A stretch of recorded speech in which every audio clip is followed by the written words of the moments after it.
Occupational English test. Listening test. This test has 3 parts. In each part, you'll hear a number of different extracts. At the start of each extract, you'll hear this sound.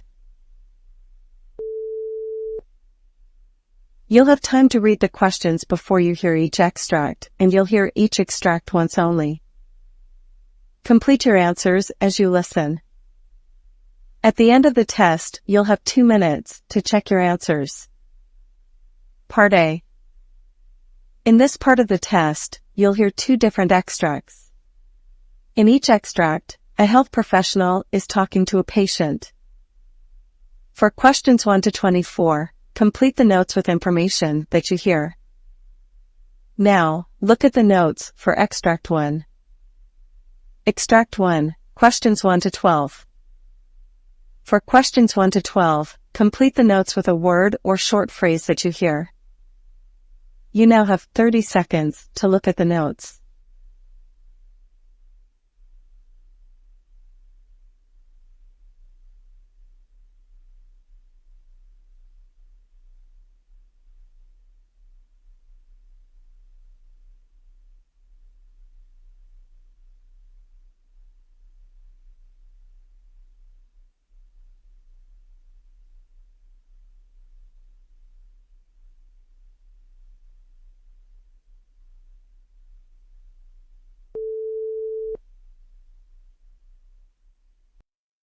Come in. It's Mr. Sands, isn't it? That's right, Ray Sands. Now, I think you've been referred to me because you're suffering from sciatica. That's right. Not for the first time, actually. OK, well, I've got some notes here, but perhaps you can tell me in your own words about any previous bouts of sciatica you've had, what treatment you had, what worked for you, anything else you can remember. Righto. Well, it all started when I hurt my back. About 18 months ago now. OK. I was giving somebody a hand with a heavy suitcase and I felt it go, woof, just like that. Anyway, I slowly got over that, despite occasional flare-ups, and then, out the blue, about a year ago, sciatica developed. And it was 6 months till that finally cleared up altogether. Now it's come back in the last month or so, I'd say. I see. And your GP said it was sciatica? Yeah, I had this pain all the way down my right leg, and she said the real problem was in my back, because the sciatic nerve was getting trapped. Right. I mean, I'm telling you, this was no ordinary pain. It was really intense. I mean, to the extent that I couldn't stand for very long, couldn't walk hardly any distance, I couldn't sleep. Oh. I mean, the most frustrating bit for me was that I couldn't even turn over in bed. It just hurt so much. I just couldn't get comfortable. Do you know what I mean? Sometimes I'd have, sort of tingling feeling in my calves as well. Right. But then at other times, my whole leg just felt a bit numb, really. It was weird. And of course, I couldn't go to work. I'm an events organiser, so I travel about a lot. I'm setting things up for conferences, lugging stuff around, And so there was no way I could manage any of that, the state I was in. OK, so how was this treated? Well, in the first instance, I was given painkillers, obviously. Ibuprofen, as far as I can remember. Right. And I was told to put compression packs on the affected area.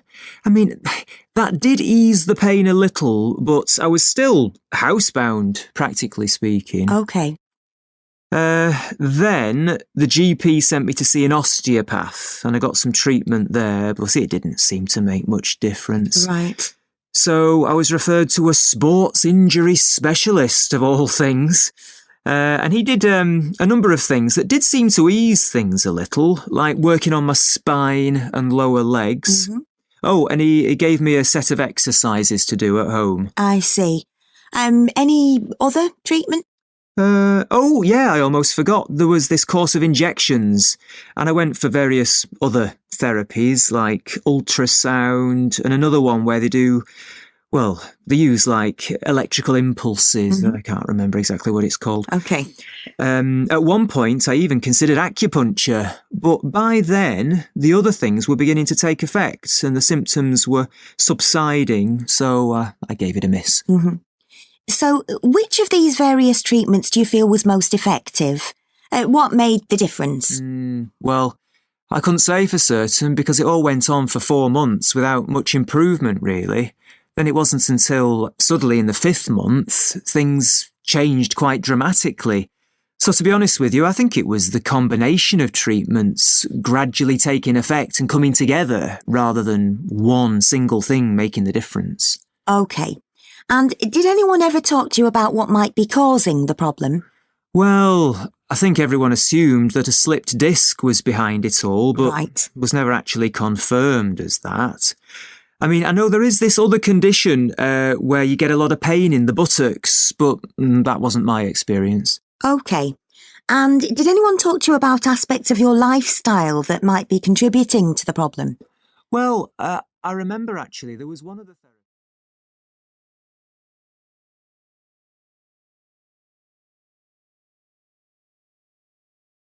Extract 2.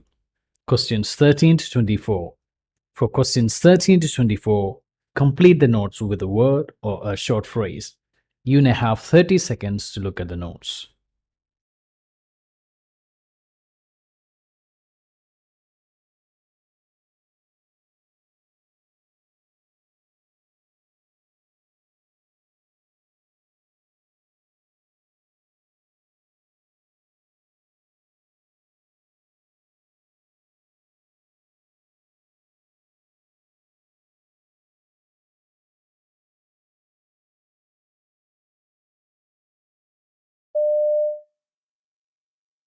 Jake Ventor, please come in and take a seat. Thanks. Okay, now I understand from your GP that you've got a problem with your hand? Yes, I went to see a couple of weeks ago because of a sore on my left hand. I've had it for years, but not all the while. You know, it appears, then it gets better, then it comes back. It's here on the palm. It's almost gone now. But she wasn't sure what it was, so she said I'd better see a dermatologist. She took a photo. Did you get that? I did, yes. So tell me about the condition, how it feels and... Well, I always know when I'm going to get it because I have this itching beforehand. Right. I wake up at night wanting to scratch the area, though I try to stop myself. Good. Then a few hours later, I get 1 or 2 little blisters, and they gradually get bigger and join up into one big one. It all feels a bit hot, and the skin around it goes red. When I showed this to the doctor, she used the word chaotic to describe it. Anyway, it gradually dries up, and I get a scab. Then after about 2 weeks, that falls off, and there's just a little red patch, like you can see now. Okay. I've been getting it for years. I actually got it the first time when I was in China in the 1990s. I had a job there for a couple of years before I came back here. That first time, I also had a similar sore on my chest, but that's never come back. But the one on my hand, that comes back every year or so, but never in exactly the same place. I thought it had sorted itself out because I didn't get it for a couple of years, but then it came back. Right. So there's no pattern. It's not getting more frequent or anything, and it doesn't seem linked to anything in my daily life. Like it doesn't seem to happen when I'm run down, for example, or because of anything in my diet, or if I'm under a lot of pressure at work, that kind of thing. Okay. So the doctor thought you needed to have a look. Also because I had a malignant melanoma on my back that was removed in 2006. Right. It was at quite an early stage and it hadn't got too deep. Okay, well, that's good. Still, I'll just have a look at your back. Mm-hmm. Was it down here? Yeah, that's right. Okay. Well, yeah, that all looks absolutely fine. Well, I don't think you need to worry about anything sinister here. By the way, have you ever had cold sores? No, never. But I did wonder if this thing on my hand was something like that. In fact, I wanted to ask you about that. There's an antiviral cream you can use, isn't there, to stop them developing? I wondered if you could prescribe me something like that. Look, the trouble is these work well on the mouth because the skin's very thin there, but I'm afraid they won't have any effect in your case because the skin on your hand's so much thicker. Oh, I see. Well, something else that worries me is whether there's a chance of infection. Should I be covering the place up? No, you don't need to unless there's broken skin. Right, good. It's fine. And it's not actually having an impact on my quality of life or anything like that. It's something I can live with. I mean, I have done for all these years. Okay, so really the reason you went to the doctor after all these years was just to see if there was any way we could prevent this happening. Yeah. Okay, well, at this stage, the best thing to do is organise a biopsy. It might be a bit uncomfortable, but it means we can rule certain things out. Okay.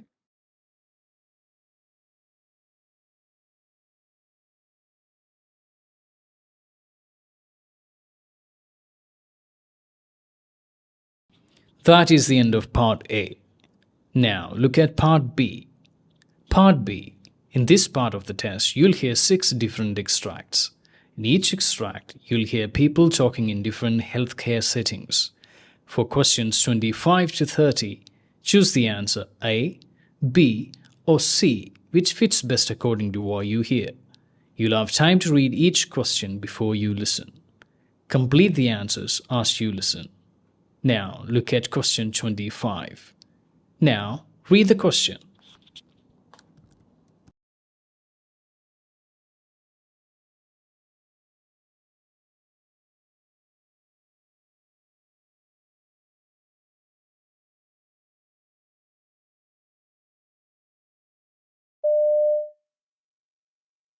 Mrs. Green was admitted last night for pneumonia. She came in yesterday with a cough, fever, dizziness and chest discomfort. She's a healthy 60-year-old with a history of right knee replacement 5 years ago. She's on a regular diet and has no allergies. She's at high risk for falls due to her dizziness. We changed her IV antibiotics to oral, which she's tolerating well. Good. Her assessment is within normal limits, except for some mild shortness of breath and wheezing. Her vital signs are stable, oxygen saturation is 98% on 1 litre, and she's been comfortable during my shift. Around 5:30, I gave her 2 paracetamol for minor pain, with good results.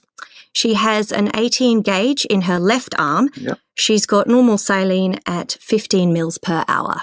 Okay.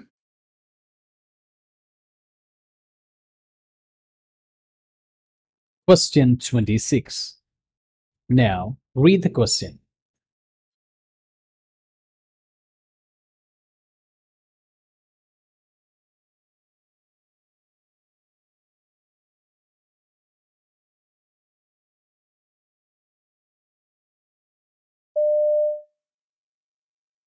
Now, a quick word about the administration of medication. It's great to see how carefully you're all following the new guidelines, and thanks to this, error rates, which were always below average anyhow here, have dropped by 40%. The surveys we've done also throw up some interesting findings, like mistakes being more common in the morning than afternoons or evenings. We're not sure why, but there's a clear pattern. Also, we know that being disturbed for any reason while working out and preparing doses is a common reason for mistakes. So please, try and avoid distracting your colleagues while they're doing this. Finally, we must be on the lookout for drug interactions, side effects, and patient sensitivities. Fortunately, we haven't had too many problems of this nature, but the care needs of the vast majority of our residents are often quite complex.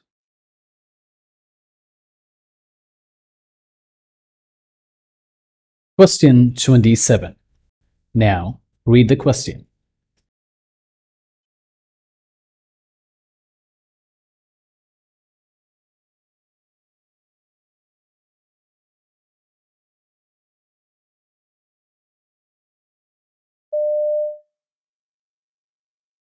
Right, so overnight admissions to the ward. Greg, could you start us off? Sure.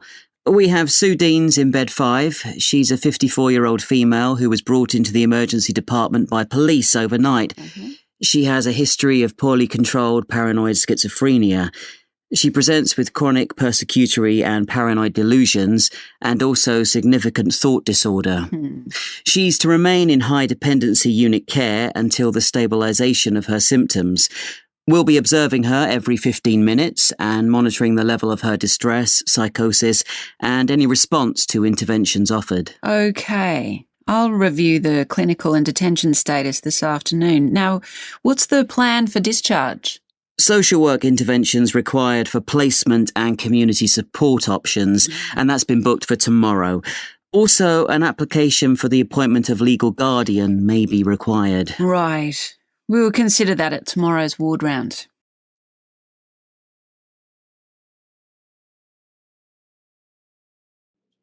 Question 28. Now, read the question.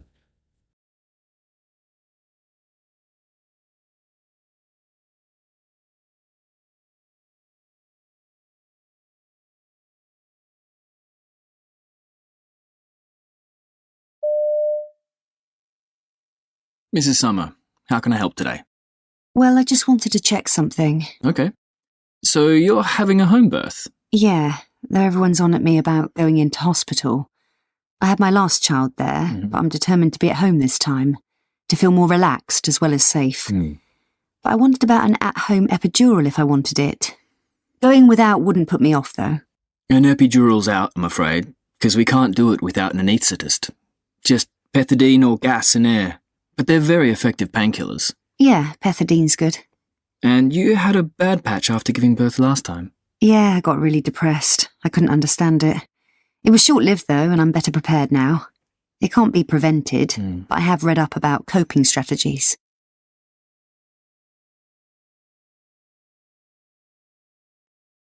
Question 29. Now, read the question.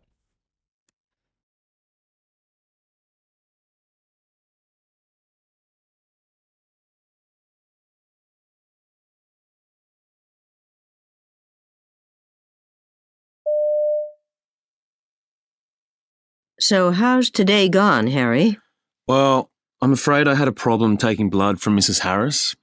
I've done that procedure numerous times now, so I wasn't particularly worried. What I hadn't anticipated was the difficulty finding a vein. I suspect her illness means she'll have had a number of cannulas inserted over the weeks she's been here, and that's led to collapsed veins. Well, that can happen with long-term elderly patients, and it's distressing for them if the procedure isn't done quickly. Oh, she endured it without a murmur. I'm sure I would have made a fuss in similar circumstances. Well, I'll supervise you the next time you do it.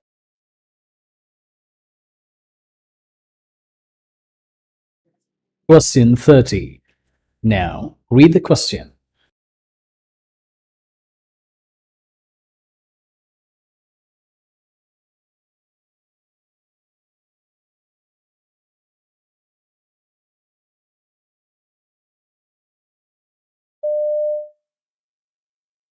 Now then, I understand you fell off your skateboard some days ago and injured your wrist. Is that right? Yes, I slipped and put my hand out to save myself. My mum says I've sprained it. You certainly got some swelling and bruising there. But I don't think your mum's right in this case. Does your wrist hurt? It aches, but the pain's worse when I try to grip something. Right, well, I suspect you've broken what's called your scaphoid bone. It's a classic injury resulting from what you describe. I can't feel any other fractures. But you'll need an X-ray to see where the two ends of the bone are. If they're not meeting up properly, you'll need an operation to sort that out. But let's see the results first. Okay.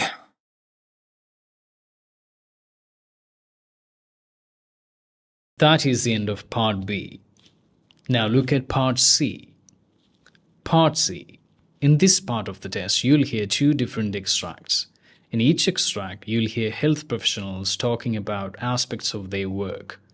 For questions 31 to 42, choose the answer A, B, or C, which fits best according to what you hear. Complete the answers as you listen. Now look at Extract 1. Extract 1, questions 31 to 36.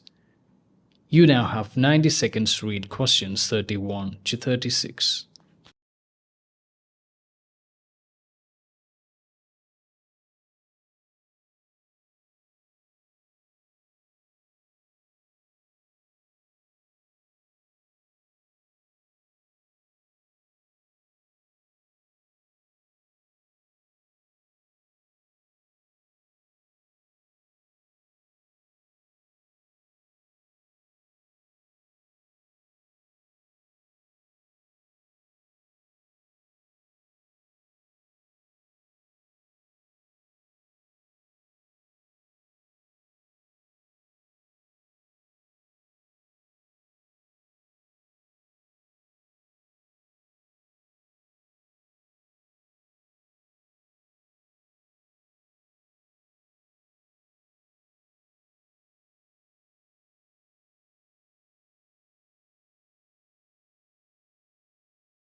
Today we're talking to Dr. Jack Robson, a cardiologist and Chagas disease specialist in the USA.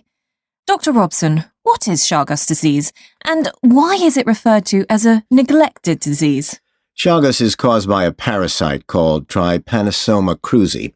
Most sufferers become infected when they're bitten by an insect, commonly known as the kissing bug, which carries the parasite. Right. People often don't realize they've been bitten, and during the initial phase of the infection, symptoms are normally mild or absent. Okay. 70% of those infected never develop complications. For the other 30%, the disease tends to remain silent for a long time, often 30 years, but it eventually enters a chronic phase characterized by serious cardiac, digestive system, and neurological disorders.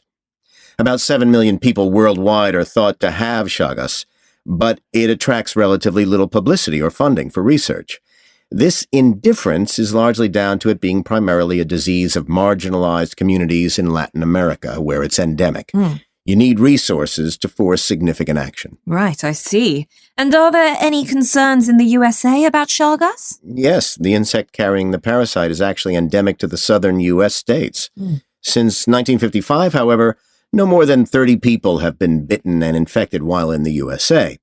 The alarming thing, though, is that it's become apparent that large numbers of first-generation and some second-generation immigrants from Latin America carry Chagas, around 300,000. Right. These people won't infect others, apart from congenitally and possibly through blood transfusion, but a significant proportion end up chronically ill. And for the benefit of our listeners, can you describe an individual case? Well, this year, a Bolivian woman, let's call her Marisol, asked me if she could be tested for Chagas.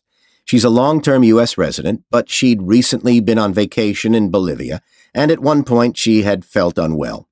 This often occurs with changes in diet and living conditions, and that's what Marisol assumed was the cause. She'd actually been planning to donate blood in Bolivia, but changed her mind at the last minute. Ironically, if she'd gone ahead, the screening would have detected Chagas. I see. Hearing from relatives that Chagas can be transmitted congenitally was what prompted Marisol to come to my clinic. She and her partner wanted to start a family, and she was scared that she might pass the parasite on. Tests then showed she did indeed have intermediate-stage Chagas. And what issues can arise in treating Chagas? Well, another patient, I'll call her Jennifer, felt unwell following a vacation in a region where Chagas is endemic. Tests indicated she was Chagas positive. Jennifer was then referred to my clinic where we do further tests. Meanwhile, she looked up Chagas online and understandably was distressed by what she read. "Why me?" she once said to me. She was also fearful about taking benzonidazole, the main drug used for Chagas, because it has potentially harmful side effects. For optimum impact, it should be taken in the first 2 months of the disease, but by the time the testing had been completed, 10 weeks had passed since the likely date of the bite. For information, Jennifer took benzonidazole and didn't react badly to it. And do you deal with patients in later stages of the illness? Yes, I have a 62-year-old patient called Juan. 8 years ago, he was diagnosed with dilated cardiomyopathy, and Chagas was also detected in him. If he'd been tested for Chagas earlier in his life, his long-term prospects would have been better. A year after the diagnosis, Juan was found to have type 2 diabetes. This was dealt with relatively well, though his body did initially reject insulin. Juan took drugs for his heart, and for several years was reasonably stable, but eventually monitoring revealed severe cardiac deterioration. His experience is very much what you'd expect in someone who's had the disease for years, and it's reached the latter stages. There's no cure, and the main recommendations are rest, exercise, and appropriate diet. I see. And what can be done to combat Chagas generally? Plenty. Researchers are working on improved drugs to treat it and a vaccine. None currently exists, but it takes at least 10 years to supply a new drug. Another idea is to develop the existing drugs in tablets of different sizes. That could and should be done almost overnight. What's currently available is designed for adults, even though infants often have the disease. There are also some very important programs using insecticides and other methods to wipe out the bugs that transfer Chagas to humans, but initiatives like those take decades rather than years. Well, Dr. Jack Robson, thank you very much for speaking to us today.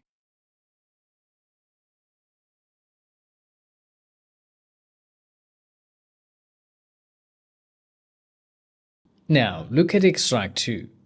Extract 2, questions 37 to 42. You now have 90 seconds to read questions 37 to 42.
Hi, my name's Anna Matthews. I'm an occupational therapist working here in the hospital.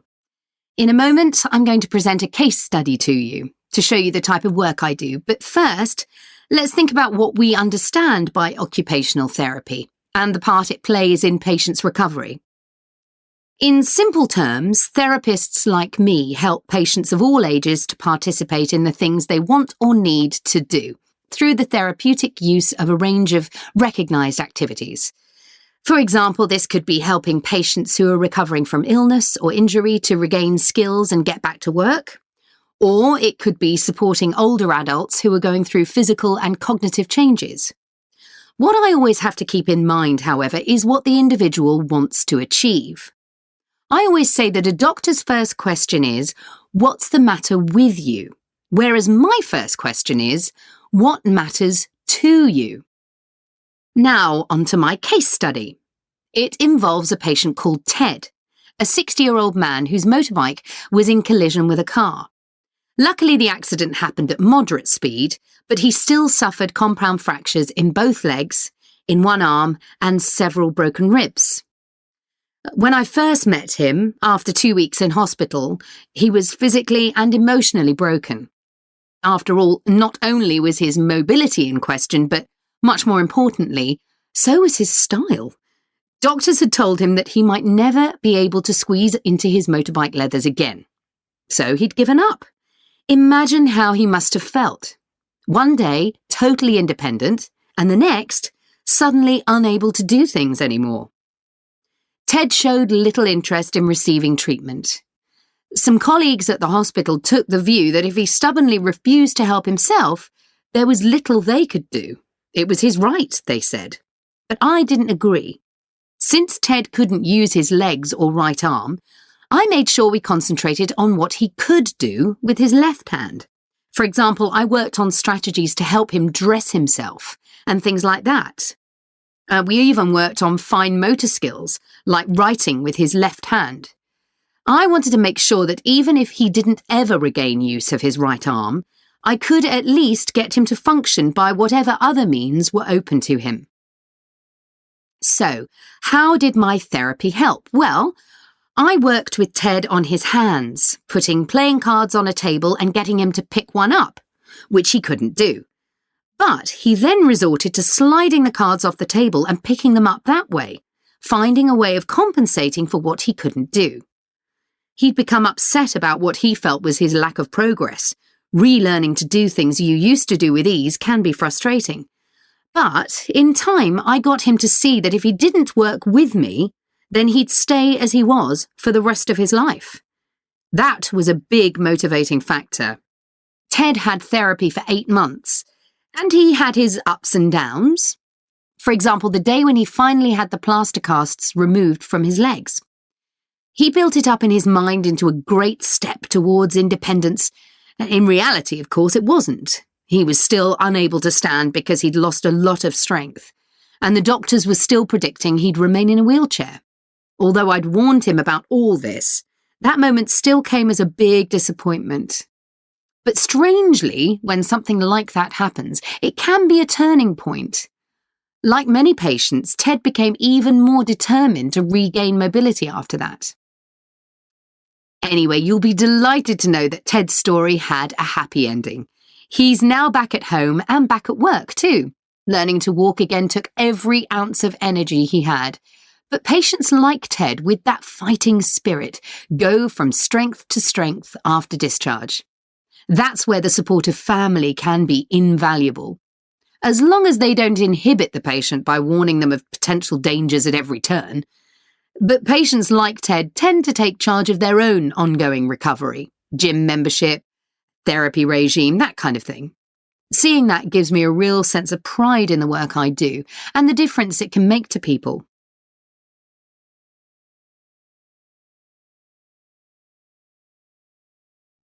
That is the end of part C. You now have 2 minutes to check your answers.